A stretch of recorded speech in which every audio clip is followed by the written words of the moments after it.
ओम गणेशी महागणेशाय नमः। राधे राधे दोस्तों, कैसे हैं आप सब। दोस्तों, चतुर्मास चल रहा है। चतुर्मास में भगवान विष्णु पाताल लोक में शयन करते हैं और भाद्रपद शुक्ल एकादशी के दिन शयन के दौरान भगवान विष्णु करवट बदलते हैं। इससे भगवान विष्णु की स्थिति में परिवर्तन होता है। इसलिए भाद्रपद शुक्ल एकादशी को परिवर्तनी एकादशी कहते हैं। इसे जलझूलन एकादशी और पद्म एकादशी के नाम से भी जाना जाता है। मान्यता के अनुसार करवट बदलते समय भगवान विष्णु प्रसन्न मुद्रा में होते हैं। इसलिए इस दिन भगवान विष्णु का पूजन करने से वह अति शीघ्र ही प्रसन्न हो जाते हैं। भगवान विष्णु के साथ माँ लक्ष्मी की भी कृपा प्राप्त होती है। इस दिन भगवान लक्ष्मी नारायण का पूजन कर व्रत करने से जन्मों जन्मों के पापों का भी नाश हो जाता है और दुर्भाग्य भी सौभाग्य में बदल जाता है। दोस्तों, इस बार परिवर्तनी एकादशी का व्रत 6 सितंबर दिन मंगलवार को रखा जाएगा और व्रत का पारण 7 सितंबर को किया जाएगा। व्रत पारण करने का शुभ मुहूर्त है 7 सितंबर की सुबह 8:19 से सुबह 8:33 तक। इस दिन हरिवासर सुबह 8:19 पर समाप्त हो जाएगा। दोस्तों, इस बार की परिवर्तनी एकादशी और भी ज्यादा खास हो गई है क्योंकि इस दिन एक साथ 4 शुभ योग बन रहे हैं। इस दिन आयुष्मान योग, रवि योग, त्रिपुष्कर योग और सौभाग्य योग बन रहे हैं। इन योग में भगवान विष्णु का पूजन करने से शुभ फल की प्राप्ति होती है और हर कार्य में सिद्धि भी मिलती है। दोस्तों, इस बार परिवर्तनी एकादशी 6 सितंबर के साथ 7 सितंबर को भी है। 7 सितंबर को वैष्णव एकादशी है। इस दिन सन्यासी लोग व्रत रखेंगे। दोनों दिन एकादशी होने से एकादशी के उपाय 7 सितंबर को भी किए जा सकते हैं। परिवर्तनी एकादशी के दिन भगवान विष्णु के वामन अवतार का पूजन किया जाता है। इस दिन भगवान विष्णु के वामन अवतार का पूजन करने से अक्षय पुण्य फल की प्राप्ति होती है। इस दिन भगवान विष्णु के साथ धनकी देवी माँ लक्ष्मी का पूजन अवश्य करना चाहिए। ऐसा करने से जीवन में चली आ रही धन संबंधी समस्याएं दूर होती हैं। एकादशी के दिन भगवान विष्णु माता लक्ष्मी जी के साथ साथ तुलसी जी का पूजन भी अवश्य ही किया जाता है क्योंकि तुलसी जी भगवान विष्णु को बहुत प्रिय है और तुलसी जी के पूजन के बिना और तुलसी दल भगवान विष्णु जी को अर्पित किए बिना भगवान विष्णु का पूजन अधूरा माना जाता है। हिंदू धर्म में तुलसी जी का बहुत ही प्रमुख स्थान है। शास्त्रों के अनुसार तुलसी जी को बहुत ही पूजनीय और पवित्र माना गया है। तुलसी जी भगवान विष्णु को विशेष प्रिय हैं। इसलिए मान्यता है कि जिस घर में तुलसी जी को स्थापित करके उनकी सेवा पूजा अर्चना की जाती है उस घर में माँ लक्ष्मी जी की सदैव कृपा बनी रहती है। धार्मिक मान्यताओं के अनुसार देव और दानवों द्वारा किए गए समुद्र मंथन के समय जो अमृत धरती पर छलका उसी से तुलसी जी की उत्पत्ति हुई। ब्रह्मा जी ने तुलसी जी को भगवान विष्णु को सौंपा।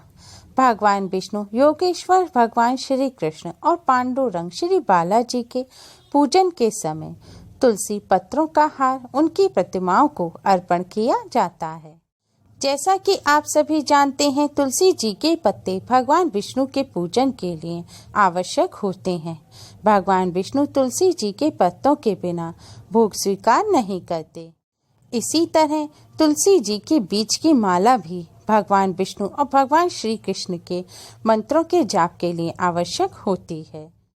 तुलसी जी की माला पर मंत्रों का जाप करने से मंत्र जल्दी ही सिद्ध होते हैं और धन संबंधी समस्याएं भी दूर होती हैं।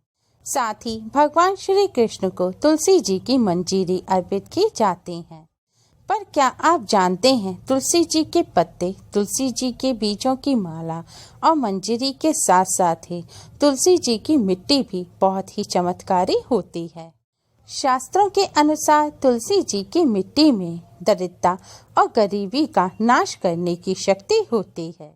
एक चुटकी तुलसी जी की मिट्टी चमका देगी आपका भाग्य। शास्त्रों में बताया गया तुलसी जी की मिट्टी का ये आसान सा उपाय करने से भगवान विष्णु और माता लक्ष्मी जी की असीम कृपा प्राप्त होती है। साथ ही दरिद्रता और गरीबी का नाश होता है और कार्यों में आ रही रुकावटें भी दूर होती हैं। अगर लंबे समय से दुर्भाग्य आपका पीछा नहीं छोड़ रहा है तो आप एकादशी के दिन तुलसी जी की मिट्टी से करें ये आसान सा उपाय।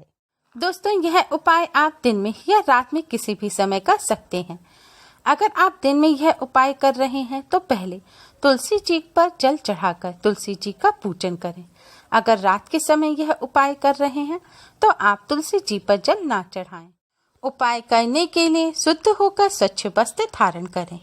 इसके बाद एक पात्र में शुद्ध जल लें। अगर आपके घर में गंगा जल है तो जल के पात्र में आप थोड़ा सा गंगा जल भी अवश्य ही डाल लें। इसके बाद तुलसी जी के सामने एक शुद्ध घी का दिया जलाएं और सुगंधित धूप बत्ती जलाएं। हो सके तो तुलसी जी को पुष्प भी अर्पित करें। इसके बाद भगवान विष्णु और माता लक्ष्मी जी को प्रणाम करें और तुलसी माँ को प्रणाम करें। प्रणाम करने के बाद तुलसी जी के इस मंत्र का 11 बार जाप करें। मंत्र है ओम सुभद्राय नमः। मंत्र है ओम सुभद्राय नमः।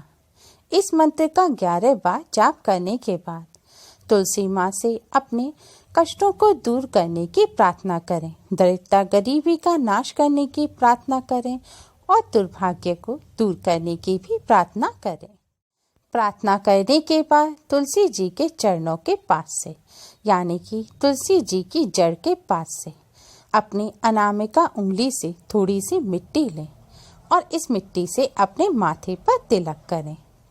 माथे पर तिलक करने के बाद इस मिट्टी को आप जल में डाल दें। जो लोटे में आपने जल बचाकर रखा है उसमें आपको थोड़ी सी मिट्टी डाल देनी है।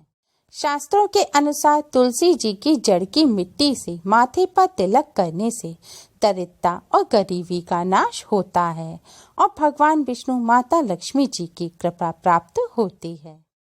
तिलक करने के बाद आप तुलसी जी को प्रणाम करें और जल में जो आपने मिट्टी डाली है अब इस जल से आप अपने पूरे घर में छिड़काव करें। ध्यान रखें, अशुद्ध जगह जैसे कचरा रखने का स्थान या बाथरूम में आप इस जल का छिड़काव ना करें और बचे हुए पूरे घर में आप इस जल का छिड़काव अवश्य करें। तुलसी जी की मिट्टी गंगा जल में मिलाकर अगर पूरे घर में छिड़काव किया जाता है तो इससे नकारात्मक ऊर्जा नष्ट होती है और जहाँ नकारात्मक ऊर्जा नहीं होती उस घर में कलह और अशांति नहीं होती और जहाँ कलह और अशांति नहीं होती वहाँ माँ लक्ष्मी का वास होता है। आप तुलसी जी की मिट्टी का तिलक अपने परिवार के सभी सदस्यों के माथे पर जरूर करें। इससे परिवार की दरिद्रता और गरीबी जल्दी ही दूर हो जाएगी। साथ ही परिवार के सभी सदस्यों को अपने कार्यों में सफलता मिलेगी। दरिद्रता और गरीबी को दूर करने का शास्त्रों में बताया गया यह अचूक उपाय है, लेकिन इस उपाय को करते समय कुछ बातों का विशेष ध्यान रखें। अगर आपके घर में तुलसी जी नहीं है तो आप घर के बाहर मंदिर में लगी हुई तुलसी जी का पूजन करके वहां से मिट्टी ला सकते हैं।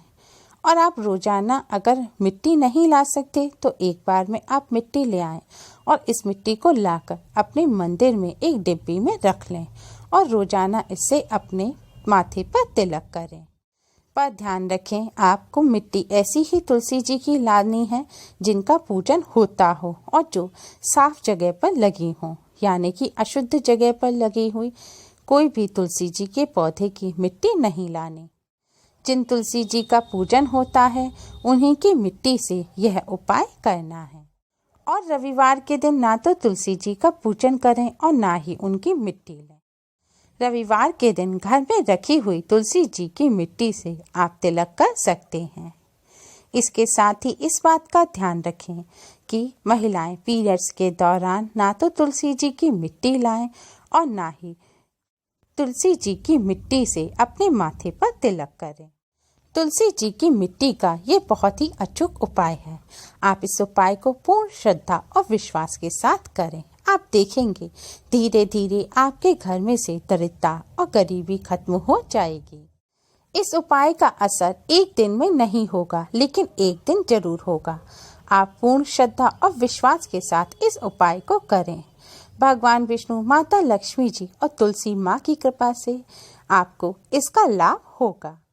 उम्मीद है आपको हमारी ये वीडियो पसंद आई होगी। प्लीज़ लाइक करें, हमारी इस वीडियो को अपने फ्रेंड्स और रिश्तेदारों में ज़्यादा से ज़्यादा शेयर करें, जिससे वह भी इसका लाभ उठा सकें। और हमारी और भी वीडियोस के लिए हमारे चैनल को सब्सक्राइब करना ना भूलें। Thanks for watching. Radhe Radhe.